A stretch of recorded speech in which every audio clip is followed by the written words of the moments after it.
Islam Podcast. Den Islam hören und erleben. Is it possible to answer that? Is it for a Muslim possible to say, Allah, I am a sinner, I am a guilty person, but it is a necessity for me, and therefore Allah help me. Amen. Is it possible or not? It's possible, and there are people saying this. But even you know, I was responding to Prospect, a UK magazine, by saying, and this was the question: could you be a homosexual and Muslim? I say yes. Of course, yes. I'm not going to put you outside Islam. Your behavior is not putting you within and outside Islam. But I'm not saying this as someone who is a modernist. I'm coming with the very classical Islamic tradition. You don't put someone outside Islam because of his behavior, as long as he's not touching the fundamental of your religion by saying, this is Islamic, or now I'm going to pray only 3 times a day.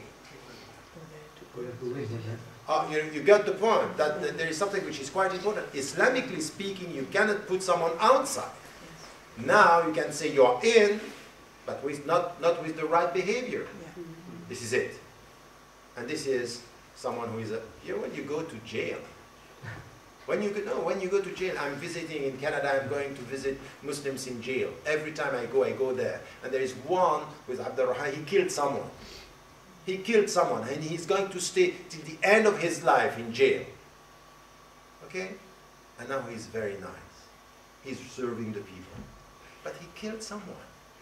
I know it. I work in the jail. So you got the point? So thank you so very much for this discussion.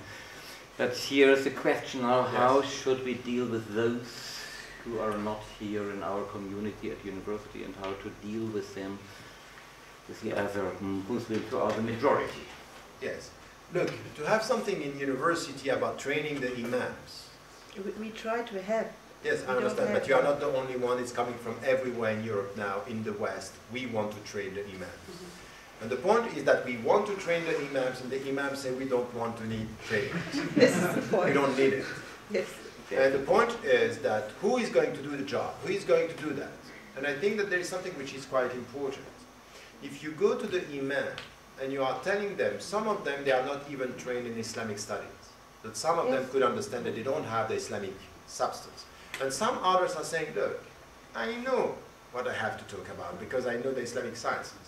And this is why it's quite important here to think about training the Imams with what we think are the requirements when you live in a specific country, which is not only to talk about Islamic studies, it's to talk about Islamic studies and sociological studies, about what is happening in the society. It's, you can't speak on Friday about things in this society when you don't know the society, you don't know the psychology, we don't know the language. So languages, history, memory, psychology, culture, all these should be added to the Islamic things. And to have something which is a balanced approach between the way you speak about the Islamic principles has to be in the light of the context.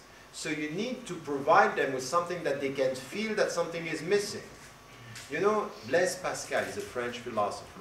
He said when you talk with someone and you try to convince him or her, I know what you would like to say. Never start by saying you are stupid.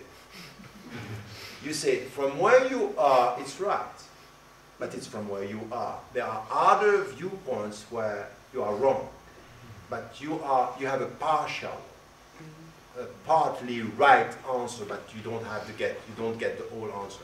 And this is why I think that it's very important today to think about training the Imam. It's very important. But training the Imams means that we take seriously the Islamic teaching from also Muslim Islamic tradition and not coming from Orientalists and people who are outside the realm of Islam. This is one, to take this seriously.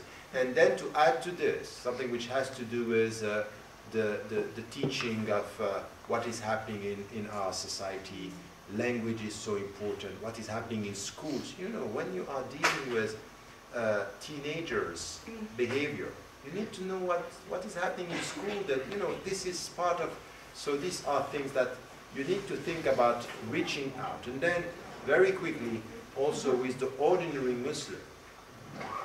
This is why, for example, in my position, I'm teaching at the university, but 80% of my time I'm working at the grassroots level. Why? Because what is the point of teaching within academia, theories, when you are not with the reality? So this connection, and especially in that field, is quite important. And about the authority, the question that you had, I think that once again, when it comes to imam and when it comes to scholars, what we need now, we have, for example, a European Council coming with fatwa. That's fine. The three main persons in this council are coming from abroad, not really European. What we need today at the national level is platforms accepting this diversity of approaches, but people being able also to deliver a vision for the future and legal opinions for what is happening in Germany, for example. It's going to be, in the West, something which is important, but we need national input here, with men and women, by the way, coming with this.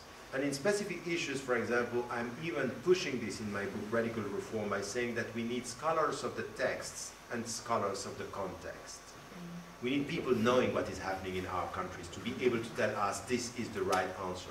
Because if you come only with, a vision from abroad, it's not going to help. And if you come only with text knowledge without knowing the context, it's not going to work as well. And especially when it comes to women, for example. Yeah. Thank you very much. We have yet 3 minutes left. But here's the most difficult question.